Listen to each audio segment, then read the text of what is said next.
dentro da perspectiva que estamos falando de família, e a família precisa ser, de fato, abençoada, guardada, resguardada pela presença de Deus, e ela é resguardada com oração e com princípios da palavra. Então, nós precisamos estar com a palavra, né, permeando nossa mente o tempo todo, para que a gente possa sempre fazer direito, acontecer o que é bom, o que nos libera, né, do que esse mundo está vivendo, que é um encantamento.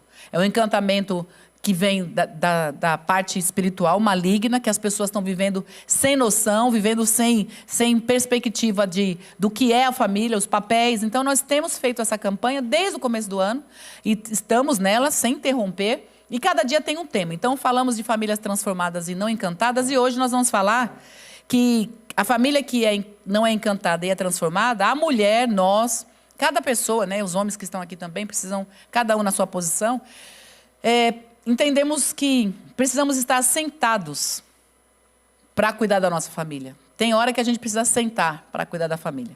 E eu quero falar sobre isso lendo um texto que é o clássico dessa história, que se eu falar assim, quem é que na Bíblia sentou para aprender com Jesus? Quem foi?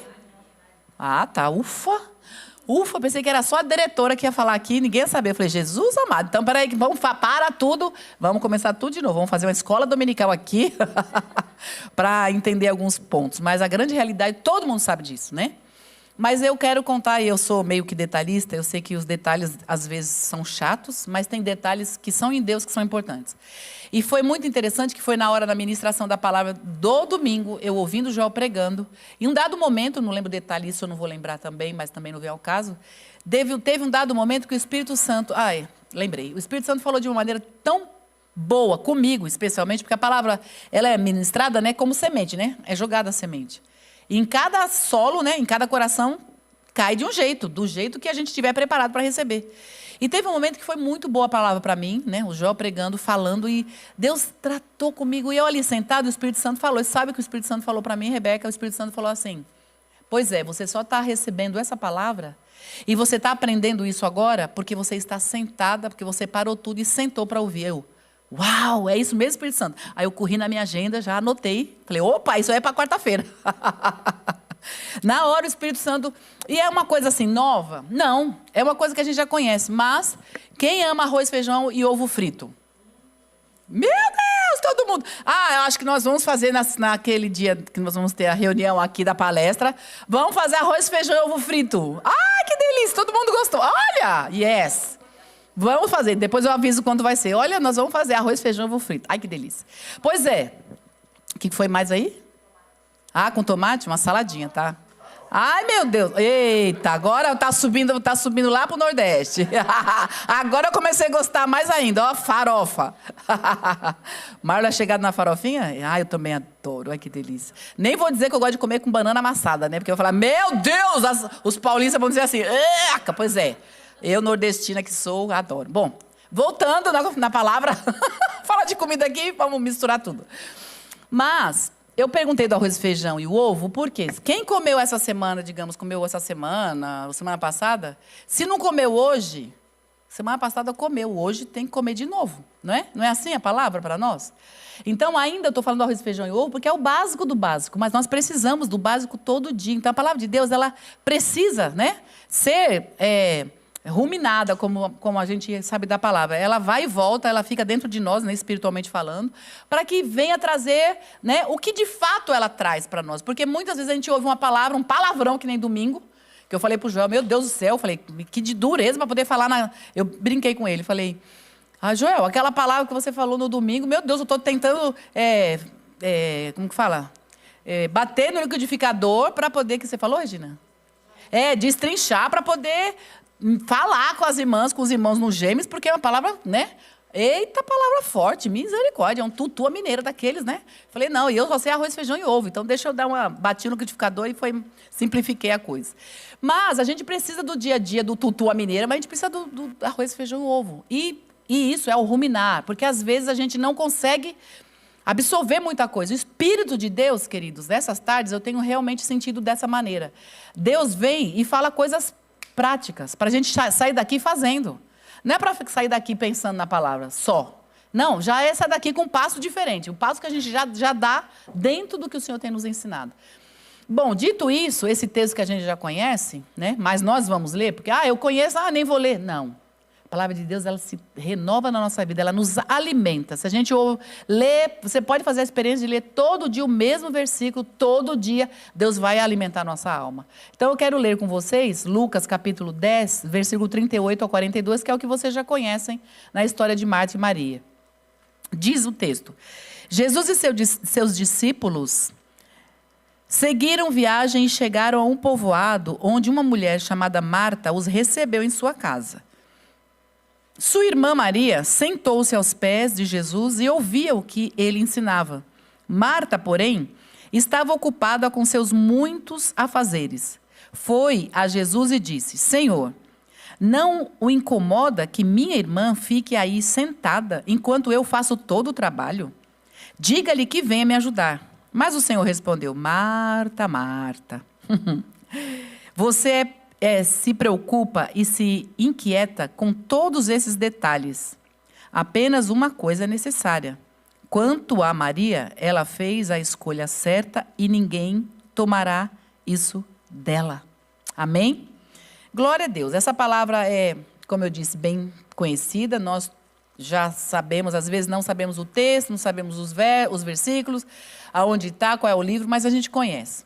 Enfim, numa introdução, o que eu quero pensar com vocês aqui, antes de falar exatamente sobre esse posicionamento de Marta, que é o tema, né? Que é saber sentar-se para também cuidar da família. Todos nós temos conhecimento, né? Todos nós, eu gosto muito de pensar nisso. Deus me falou isso comigo há algum tempo atrás, muito tempo atrás. E eu tenho guardado e hoje veio na minha memória. Que nós, todos nós aqui, sem exceção, chegamos onde chegamos, sabemos o que sabemos, conhecemos o que conhecemos, porque alguém veio antes e nos ajudou. Alguém veio antes e nos ensinou. Paulinho está na faculdade, certo, Paulinho? Doutor Paulinho, logo, logo. Né? Amém, isso aí. Ele está lá com algumas pessoas, algumas mais jovens, outras mais velhas, ensinando o que você daqui a pouco vai estar formado, não é? Então tem pessoas lá te ensinando. Mas antes disso, nós tivemos aquelas pessoas mais próximas de nós. Quem são? Os nossos pais. As pessoas com quem a gente convive na família.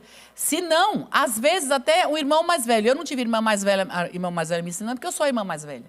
Mas eu sei que minhas irmãs, enquanto conviveram comigo, eu também ensinei. E assim, cada um na nossa vida, nós temos sempre vivências em que as pessoas que vieram antes de nós, o que estão em torno de nós, estão nos ensinando. Então ninguém, se a gente olhar direitinho pela palavra de Deus, ninguém pode se achar muita coisa. Porque todo conhecimento, tudo que a gente sabe... Olha, eu vou até falar algumas coisas um pouco meia, assim... Alguém pode dizer nada a ver, mas eu vou dizer, sim. O menino, o homem que sabe hoje ir no banheiro, a mãe ensinou ele no banheiro. A menina que sabe hoje sentar, se limpar quando vai ao banheiro, foi a mãe que ensinou. Leonor, até isso está falando? Pois é, todos nós não temos isso de dizer assim, eu fiz por minha conta, fui eu. Alguma coisa assim, pela habilidade, pelos dons, que às vezes alguém, no caso de tocar, às vezes tem gente que não precisa nem alguém ensinar, a pessoa chega diante de um teclado desse aqui e de repente começa a olhar, começa... Olha, tá ligado ainda. Vou fazer um som daqueles agora. Aí começa. Aí, tanana. E a habilidade da pessoa, ela começa a tocar pelo ouvido, pela habilidade, porque ela tem um talento. Mas isso não significa que em tudo ela é boa. Então, alguma coisa a gente acaba tendo de característica de como a gente costuma ouvir e dizer, e é verdade, que é o dom nato. Ou seja, nasceu com aquilo. Mas a maioria das coisas alguém nos ensinou. E eu estou fazendo questão de detalhar isso, porque é muito importante que a gente pense, né? Que a gente não pode negar que tivemos ajuda de muita gente para ser o que somos hoje, para estar onde a gente está hoje. Então, como é bom a gente pensar nessas coisas de que algumas situações acontecem, a gente acaba vendo nos filmes, mas na vida real também, aquele filho que o pai lutou, que fez tudo para ele chegar a ser alguém na vida e tudo mais, depois aquele filho, ele olha para trás e não dá nem atenção, nem liga para o pai, por quê? Porque agora ele se acha, porque agora ele criou asa. Acontece também situações como ontem a gente ouviu alguma experiência no Gêmeos, de pessoas que estão trabalhando, isso também, se não me engano, a Michelle também vivenciou um pouco dessa situação. A Michelle, lembrei dela agora, ela, filha mais velha, né, para quem não sabe, ela, quando estava fazendo faculdade, precisou fazer o tempo de estágio, ela trabalhou em um lugar em que, na habilidade que ela tinha, porque ela tem o dom nato também, como o pai dela, de administração, etc., ela começou, né, trabalhar e a pessoa que era chefe dela saiu, né, e ela ficou lá tendo que orientar, organizar as coisas, e ela não ganhava o dinheiro, porque ela era menor de idade, porque ela era estagiária, mas ela estava fazendo muito bem a função e trabalhando lá. Depois entrou uma outra pessoa na função, porque era mais velha, porque era já estava diplomada lá, e a Michelle é que teve que ensinar o trabalho para ela. Então, vejam, depois disso, o que aconteceu? A pessoa simplesmente nem aí esnobou ou menosprezou a Michelle por ser menor de idade, porque ela sabia mais. Então, vejam, o que eu estou contando aqui, estou detalhando aqui um pouco nessa introdução, é que a gente precisa ter essa noção, nós temos, mas o Espírito Santo está nos fazendo pensar, e que grandes, nós nunca somos nem nunca seremos, se não tiver a cooperação e ajuda de outras pessoas. Nós sempre precisamos de alguém. Eu cheguei onde eu cheguei porque eu precisei de alguém. Cada um chegou onde chegou porque tem um conjunto de pessoas, tem uma rede de pessoas que cooperaram para a gente chegar, numa ajuda em diversas formas. E eu gosto de falar sobre isso, e estou falando usando nesse momento, porque Jeremias fala exatamente sobre isso, que é uma coisa importante quando a gente fala em todas as áreas que eu citei agora, mas pensando principalmente na questão espiritual. Em Jeremias, capítulo 6, versículo 16, diz: parem nas encruzilhadas e olhem ao redor. Perguntem qual é o caminho antigo, o bom caminho. Olha que interessante. Para na encruzilhada. O que significa encruzilhada? Ou vai para a direita, ou vai para a esquerda, ou vai para frente, ou vai para trás. Tem uma encruzilhada lá. Tem vários caminhos. Aí ele está dizendo lá, não vamos entrar no contexto, mas está dizendo exatamente isso. Olhe ao redor e pergunte qual é o caminho. Ah, vai no caminho melhor, que é o atual. Não, está dizendo para ir aonde? No caminho antigo, que é o bom caminho. E andem por ele e encontrarão descanso para a sua alma. Ou seja, para nós chegarmos hoje como igreja, como crente, nesse tempo, a igreja do jeito que está, Deus abençoando, Deus avivando, Deus deixando as portas abertas, outros sofreram para que a gente chegasse até aqui, outros padeceram para a gente chegar até aqui, outros passaram por situações. Então, nós não podemos negar que temos aprendizado de monte de outras pessoas. Às vezes, diretamente, por exemplo, a gente aprende alguma coisa com o pastor nosso, que prega, que nos ensina. As igrejas têm os pastores que ensinam. Às vezes, tem pessoas que estão lá no trabalho, você está aqui, aprendeu a palavra, você está lá no trabalho, e alguém tem um caminho errado, faz uma coisa errada, e você vai lá e ensina ela, porque você aprendeu aqui. Então, ela aprende com o pastor indiretamente, mas ela está aprendendo. Entendem isso que nós estamos falando? Então, quanto é necessário a gente olhar para o lado, olhar para trás, olhar nas encruzilhadas e pensar: alguém me ensinou. Eu cheguei até aqui, alguém me ajudou. Ah, eu vou agora até abusar, eu vou usar o exemplo da Thalita aqui. A Thalita hoje, ministra de louvor, eu também fui ministra de louvor, e quantos anos? Mas não canto nem o dedo que ela canta, nem um dedinho assim. Todo mundo sabe. Posso até ser afinada, mas não tenho a voz, não tenho a habilidade, a capacidade. Não me dediquei, inclusive, como ela se dedica hoje, dentro do que ela faz. Mas eu, no passado, fui alguém que fiz. Ela chegou agora, está indo muito além do que eu fui. Mas é exatamente esse tipo de coisa. Nós não podemos negar. Por exemplo, deixou a velhinha para trás, né? A mamãe para trás. E isso não significa que ela está fazendo e pronto, e esqueceu. Então, estou usando o exemplo aqui. Eu acho muito bom quando a gente tem esse exemplo, que eu posso usar até a nossa própria vida para exemplificar isso. Agora, eu olhei para o Paulinho rindo para mim. O Paulinho vai passar a perna no pai dele rapidinho. O pai dele é doutor, mas ele vai ser doutorzão. Vai ser muito, sabe? Deus vai usar muito. Diz amém aí, né? Então, muito bem. Mas isso não significa que o pai que trabalhou e que se ocupou nisso, porque, na verdade, é a segunda função do seu pai, que seu pai não é só advogado, mas dentro disso, eu acho que eu estou conseguindo detalhar muito, mas está dando para entender o que nós estamos conversando aqui, não é, queridos? É entender que a gente chegou onde chegou, e olha, eu gosto muito de falar sobre isso quando eu trabalho com adolescentes, quando eu vou para as escolas falar alguma coisa, porque tem aquela galera toda, jovens, tudo mais, né, se achando, e fala assim: ó, e o papai velhinho que está lá em casa? E aquele que até já morreu, trabalhando, sabe, contando moeda para poder colocar o filho, a filha na faculdade, fazer um bom curso. Estou usando muitos exemplos da vida geral, mas a gente precisa lembrar que é em todas as áreas e nós queremos focar aqui, daqui para frente, a questão espiritual, né? O que nós somos, o que deixamos de ser, né, no sentido de coisa ruim, precisamos olhar.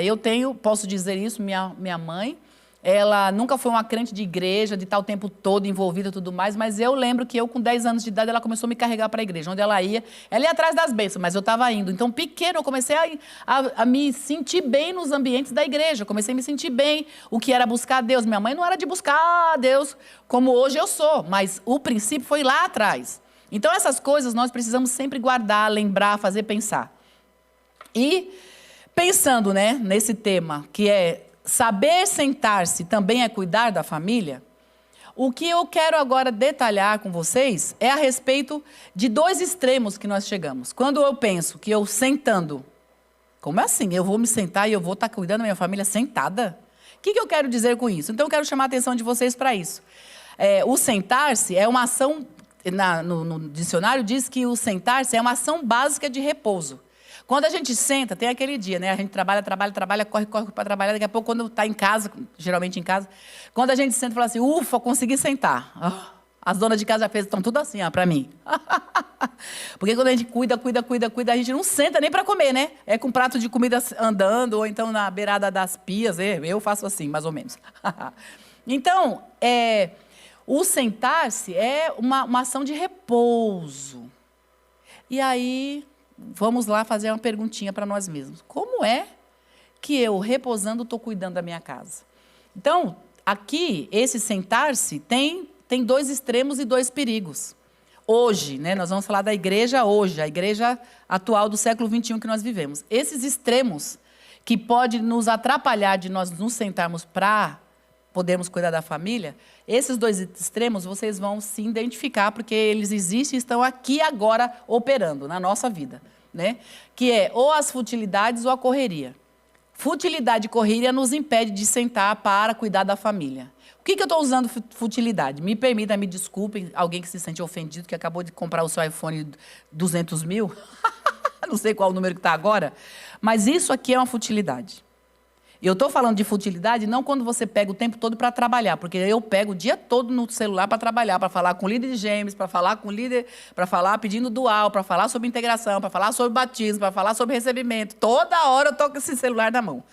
Isso não é futilidade, mas quando a gente pega, às vezes, para outras coisas, para um joguinho, para olhar, né, a vida dos outros, né, que está tudo lá mesmo, né, para ver o Instagram, o Facebook, que seja um pouquinho de tempo, até aí é quem passa na televisão vendo novela, vendo um filme, vendo não sei o que, está na televisão, está no celular também. É aquele momento que ainda dá, né, ainda passa um tempinho, que digamos que é até coerente, para dar uma relaxada. Está meia hora, trabalhou, tá no horário de almoço, almoçou, meia hora, vai pegar o celular para ficar vendo futilidades. Até aí tudo bem, mas quando isso passa da medida, é a hora que a gente deveria estar orando, é a hora que a gente deveria, às vezes, estar conversando com a família, outras coisas, e aí ultrapassa. Quando a gente ultrapassa, o que é a futilidade que eu estou chamando?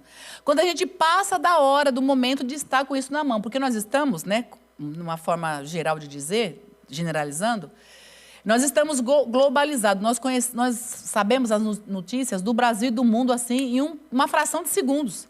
Você pega, virando seu celular, né, assim, passando o dedo, você vê uma coisa que está acontecendo no Brasil, você pode ver a vida do nosso presidente Bolsonaro, aí você vê a vida dos outros lá que não estão com nada na história, e depois você vira assim, já está mostrando a Arábia Saudita, daqui a pouco você vira de novo, está mostrando o Havaí, você vira de novo, o mundo inteiro em 2 negocinhos que você faz assim, ó, passa o mundo inteiro. Se a gente não se ligar, não é assim, irmãos. Ou só eu. Se só eu, então, por favor, olhem por mim. Quantas vezes eu pego o celular para olhar alguma coisa que eu estou lembrando? Hoje mesmo peguei, porque eu ia ver pegar um texto que eu sabia do texto, não sabia onde estava. Fui lá, digitei. Não, digitei. Só que aí aparece outro negócio quando você... Opa, sabe o que você faz? Você tem que ir o quê? Concentrar. Agora vamos combinar, vamos lá. Deixa eu ver agora as carapuças. Bora. Quantos, como eu, já pegaram o celular para fazer uma como eu falei agora, fazer uma pesquisa de um trabalho que é bacana, né? De uma coisa do trabalho mesmo, do que você está fazendo, realizando. Daqui a pouco você começa a ver outras coisas e vai, distrai. Daqui a pouco você fala, por que eu peguei o celular mesmo? E não lembra. Alguém? Oh, Jesus, obrigada. Pois é, mas o Senhor está falando hoje com a gente exatamente. Muitas vezes a gente deixa de estar abençoando, cuidando da família, porque a gente não está sentado. É por causa de futilidade. A gente está sentado, sim, com o celular, mas não está cuidando da família. E a outra coisa que está escrita aí sobre esse grande perigo, né, que é o outro extremo, porque sentado vendo o celular o tempo inteiro, nós não estamos, né, usando o tempo para cuidar da família. E o outro perigo, bem clássico, é a tal da correria. A gente não tem tempo para nada. Sai correndo. Trabalha, faz. Sendo que, se a gente não ficar muito na futilidade, a gente consegue fazer o quê? Organizar a vida e usa menos, né, o tempo desnecessariamente e vai se ocupar. Aí, eu fico pensando às vezes, tem uma geração aqui que não sabe o que é viver sem celular. Eu já escutei. Já escutei até paciente falando, né? Paciente mais novinho, quando está em terapia comigo, fala assim, escuta, como é que vocês viviam sem celular? Como, tipo assim, é uma parte do corpo. Como você vivia? É incrível como que hoje, a geração de hoje, pós, né, advento de celular, não sabe mais o que é isso. E às vezes eu paro e fico pensando, meu Deus, como era mesmo que a gente vivia sem celular? Porque a gente não conversava com todo mundo toda hora. Sabia da vida de todo mundo toda hora? Eu tenho 3 filhas, né? 2 delas, pelo menos, quase todos os dias, se não todos os dias, eu falo com elas. Todo dia. Uma delas está aqui, exatamente. Foi alguém disse, não foi eu, tá, filha? Como se não soubesse, né? E o que é isso? Veja, às vezes a gente se mantém na correria desnecessária. Futilidades, já está dizendo. Dizer futilidade, a gente já sabe, já é desnecessário, por assim dizer, pela palavra. Mas, às vezes, nós entramos numa adrenalina de correria que não é necessária. Por quê? Porque nós não organizamos o nosso tempo. Bom, detalhes, falei sobre isso, nesses 2 extremos, porque quem senta para ouvir não cai num buraco. Quem senta para ouvir, eu gosto de outro texto da Bíblia. Escutando, quando alguém avisa, hoje mesmo, para vir para cá, demorei um pouco, graças a Deus que eu saí bem mais cedo. A hora que eu estou descendo a serra, na verdade, tinha um carro pegando fogo. E parou todo mundo, e para carro para lá, para carro para cá. E eu falei, meu pai do céu, e o fogo acontecendo, e fumaça. E um vizinho de lá, né, no meio do mato todo, apareceu um senhor lá com um balde, toda hora jogando água. Aquele furdunço, aquela coisa louca toda, aquela doideira toda.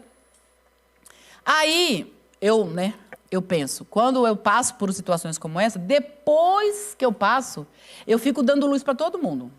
Eu, como motorista, que eu penso assim, a pessoa vem com tudo, ela tem que saber que lá na frente tem um problema, para ela parar. Então, Provérbios, capítulo 22, na Almeida Revista e Corrigida, fala assim, o avisado vê o mal e esconde-se, mas o simples passa e sofre a pena. Então, nessa tradução, está falando exatamente assim, ó. Quando alguém é avisado de alguma coisa, ó, não vai por esse caminho que tem um buraco. Ó, não vai por esse caminho que tem um carro pegando fogo. Ou então, vai com calma, vai mais devagar, tem um carro quebrado. Então, quando a gente é avisado, nós somos avisados, o que acontece com a gente? A gente já fica meio que esperto, a gente já não passa pelo lugar. Por que eu estou falando tudo isso? Porque só quem senta para ouvir é que sabe do problema que tem lá na frente. Porque tem gente que não sabe, tem gente que sai correndo. Tem gente que está ou na futilidade e não sabe nem por que abriu o celular depois, porque tinha alguma coisa para fazer e não sabe, ou então está correndo e não parou.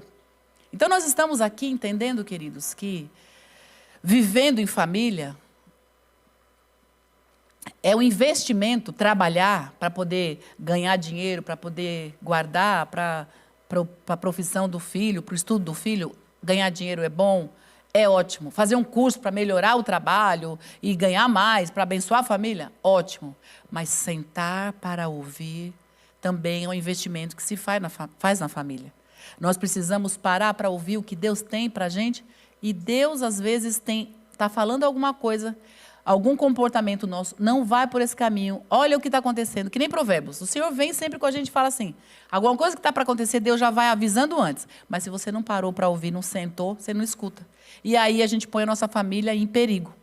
Então, falei tudo isso, comentei tudo isso, porque Lucas 10, nós vamos ver 3 versículos e vamos terminar.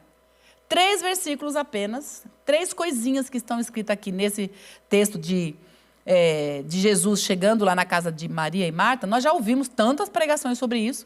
E depois que eu falei tudo isso, nós vamos ver 3 coisas, fora o que já falamos aqui, que são importantes para nós acordarmos, percebermos o quanto é valioso o meu tempo que eu gasto na presença de Deus. Eu estou cuidando da minha família. Quando eu estou parada, sentada, entendendo o que o Senhor quer para a minha família, parada ou ajoelhada, né? Na hora da oração a gente ouve Deus, fala com Deus. Como isso é importante e como tira nossa família, nossos filhos do perigo. Aí vamos lá para Lucas, o capítulo 10, né? O versículo 38 diz, Jesus chegou e foi recebido. O texto diz, Jesus e seus discípulos seguiram viagem e chegaram ao povoado onde uma mulher chamada Marta os recebeu na sua casa. O texto está dizendo exatamente que ele chegou e foi recebido. O que significa ter chegado no lugar e ser recebido? Eu entendo aqui pela palavra de Deus que eu e você precisamos marcar horário para ouvir Jesus. Eu costumo dizer, eu sempre estou falando, né, no sábado até eu falei que na minha casa, eu e o Joel fizemos um compromisso. Eu brinco, né? Eu falo assim, que a gente fez um pacto. Que quem o Senhor acorda de madrugada para orar é o Joel. Eu durmo. Aí sim, durante o dia, ele pode me chamar para orar, que eu estou acordada, eu oro. O Joel ora de madrugada e eu não oro. Eu oro quando eu acordo. Sempre brinco e falo sobre isso. Mas, o que eu estou falando é mais do que isso. É nós termos prioridade na presença de Deus. Irmãos, a gente fala isso aqui, talvez todo mundo que está aqui fale assim, nossa, por que ele está falando isso? Eu tenho meu tempo com Deus todo dia, eu oro todo dia, eu tenho meu momento todo dia, nananina. Mas eu vou dizer uma coisa para vocês. Nós, igreja do século 21, estamos crentes na igreja, a gente vem para a igreja, a gente ora, busca Deus, tem a Bíblia e tal. Tem muita gente, não é a gente, de jeito nenhum, não. Quem está aqui, não. E quem está ouvindo, eu sei que não. Mas tem muita gente que malemar abre a Bíblia.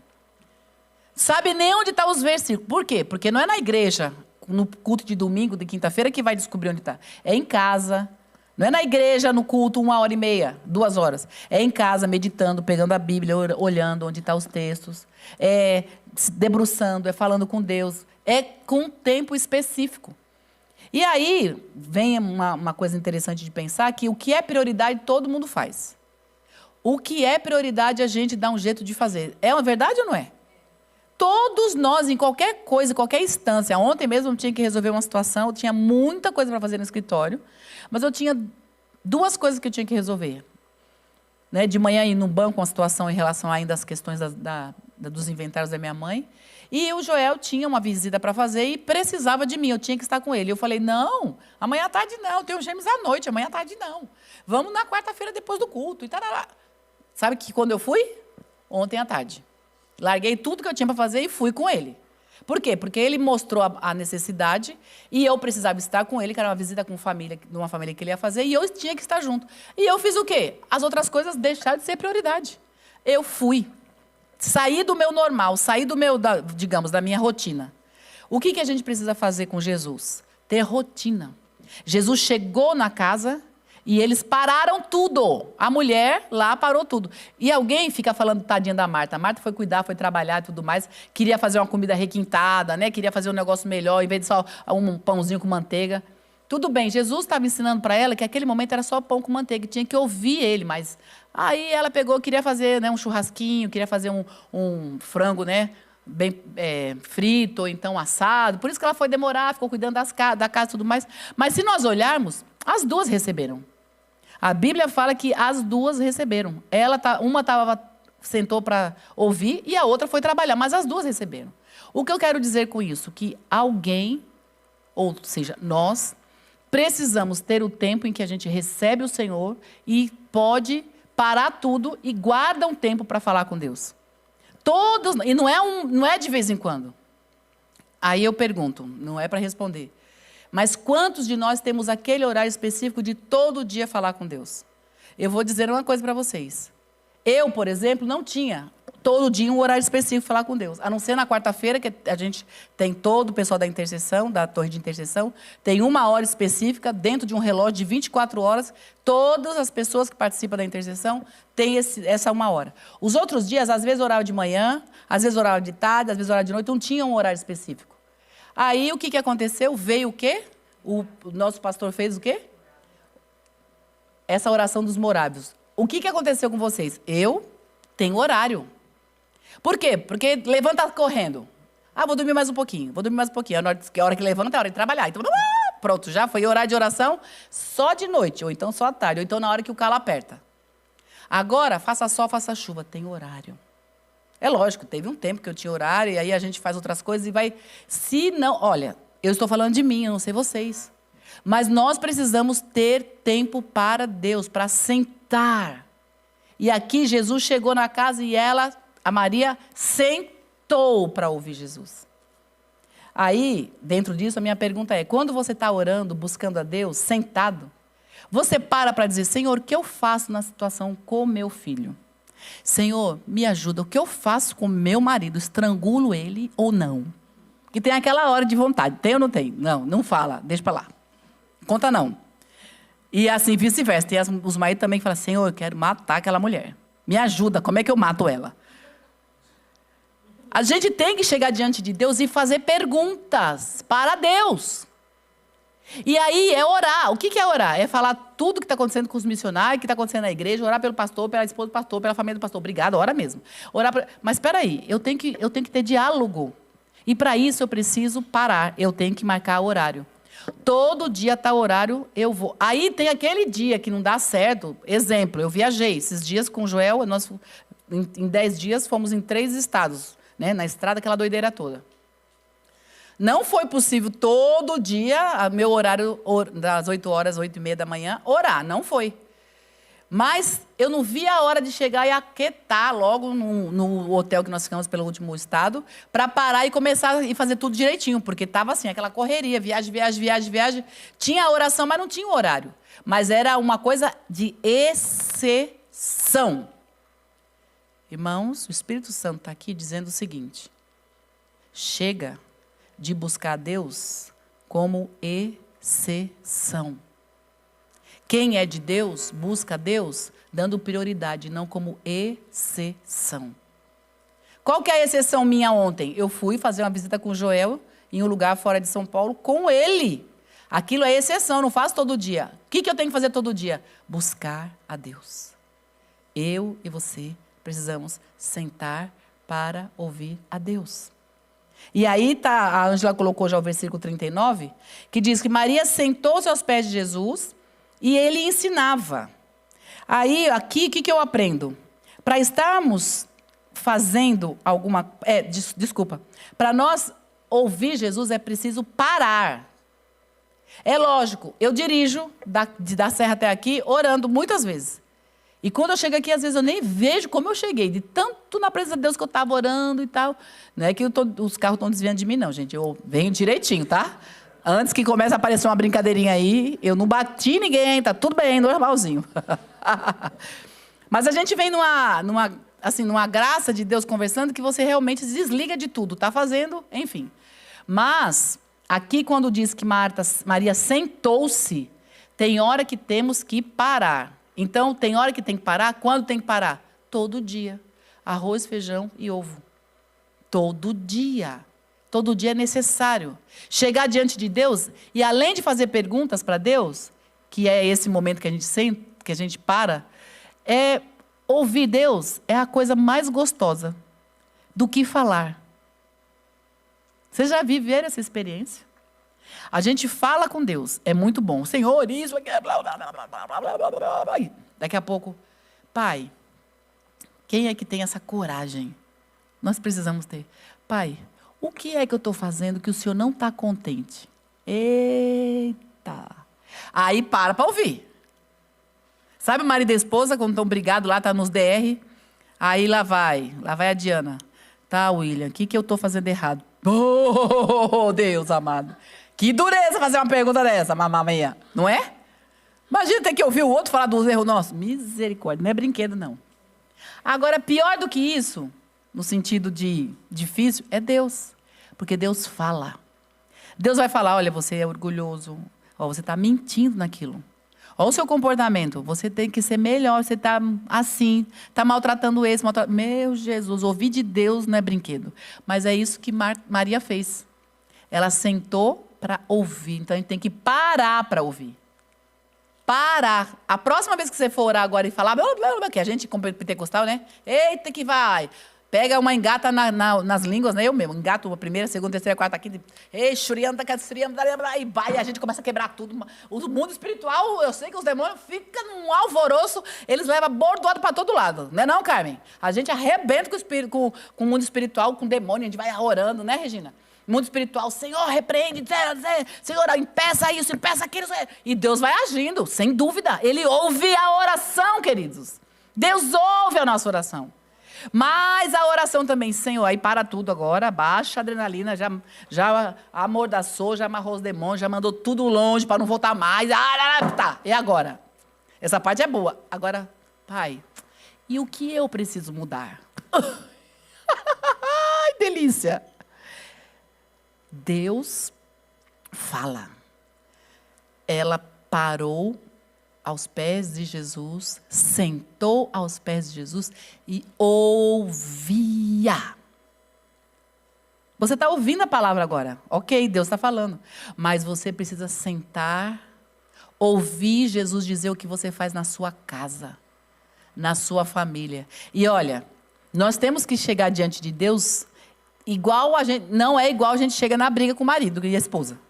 Porque a gente chega já com a aljava, como diz, ou então com a bolsa cheia dos argumentos, né? Se vier com uma, eu tenho duas. Tá. É assim, o marido fala ABC. Agora pode contar que até o Z é com a gente, né não? Ele A, B, C, D. Aí começa, aí você vai D, F, G, H, I. Com Deus, não. Com Deus a gente tinha que chegar, Senhor, e o que eu preciso fazer, Pai? Olha a minha casa, não estou contente. Não adianta ficar reclamando com Deus. Ai, vou desistir de Deus, não vou servir mais porque Deus não fez nada. Você ouviu o que Ele te falou? Parou para escutar? Olha que coisa linda. A gente já vai terminar. E por último, no versículo 42, essa parte aqui, se você não escutou nada até agora, por favor, guarde só isso então, por favor. Jesus diz, apenas uma coisa necessária, quanto a Maria, ela fez a escolha certa, ninguém tomará isso dela. O que é que ninguém toma dela? O que é que Deus está falando aqui, que ninguém vai tomar nem de você nem de mim? É aquilo que o Pai fala conosco. Aquilo que Deus fala para mim, aquilo que Deus fala para você, sendo na palavra, como agora Deus está falando. Você está parado para aprender, Deus está falando. Você sentou para aprender, Deus está falando. Você senta na sua casa para ouvir Deus. Você ajoelha, você fica aos pés do Senhor para ouvir. Deus fala. Não tem ninguém na terra que tire o seu conhecimento. E eu já ouvi, queridos, e tá muito forte na minha mente sobre isso, que eu acho importantíssimo pensar nisso agora, quando diz que ela tem a porção dela, que ninguém vai tirar. Eu lembro bem que alguém aqui, não sei quando, que ano que foi, quem foi, o nome do missionário, nem nada, não lembro. Mas talvez vocês vão lembrar também, porque a gente ouviu aqui. De uma pessoa, de um missionário, que foi preso porque falava do evangelho, pregava o evangelho e tal, e ele não podia... E aí prenderam ele. Prenderam porque estava pregando o evangelho, porque não queria que ele pregasse e tal. E aí ele queria levar a Bíblia, não deixaram ele levar. E aí ele usou mais ou menos esse termo. Falou assim, olha, podem até tirar a Bíblia de mim, mas o que eu tenho dentro de mim, o que eu sei, o conhecimento da parte de Deus, ninguém vai tirar. Isso não é tremendo, queridos? O que Deus está falando hoje, se a gente levar a sério, e a gente vai praticar, seja onde for, se alguém quiser nos prender, nos tirar, ninguém vai tirar. Vamos ficar em pé? Eu lembro meu pai, meus pais, né? Minha mãe nem tanto, mas nunca fez isso, nunca me proibi. Mas meu pai, que graças a Deus está vivo até hoje, eu espero que se converta ainda. Mas meu pai, ele não admitia, quando eu me converti, que eu me tornasse evangélica. Eu falo muito pouco sobre isso, mas hoje eu me lembrei disso. E eu me lembro que eu fazia de tudo para ir para a igreja, dava um jeito. Minha mãe não achava ruim, mas meu pai não deixava. E eu tinha 15 anos, estava perto dos 16 anos, então era bem complicado. E eu me lembro que para orar, eu tinha que orar no banheiro, escondida, porque a gente tinha uma casa muito pequena, né? E era o quarto só dele e um quarto só. Então, a minha cama era numa cozinha grande e eu tinha uma cama, uma beliche, que minha irmã dormia em cima, eu dormia embaixo. Então, era no canto da cozinha. Como é que eu ia orar na beira da minha cama? E eu queria orar, nova convertida, sabe, Sônia? Doida para orar, para buscar Deus. E o Espírito Santo, eu busquei o Espírito Santo, que eu via todo mundo falando. Eu falei, eu quero esse negócio aí também. Tudo que tinha dos crentes eu queria. Não entendia quase nada, ninguém explicava muito, mas eu queria tudo que era de Deus. E eu fui rapidamente batizado no Espírito Santo. E o meu momento com Deus era exatamente assim. Eu ia para o banheiro, chegava do trabalho, da escola, eu abria o chuveiro, me ajoelhava e ali eu orava. Porque aquilo que eu tinha, meu pai não podia tirar de mim. Aliás, não tirou até hoje. Ele continua sem Deus até hoje, mas eu cada dia muito mais com Deus. Então, o que nós temos, quando nós nos assentamos para ouvir de Deus, ninguém tira de você, Ângela. É nosso. E quando nós realmente sentamos para aprender com Ele como tratar a nossa família, Deus vai dar a estratégia certa. Escuta o que eu estou dizendo aqui da parte de Deus.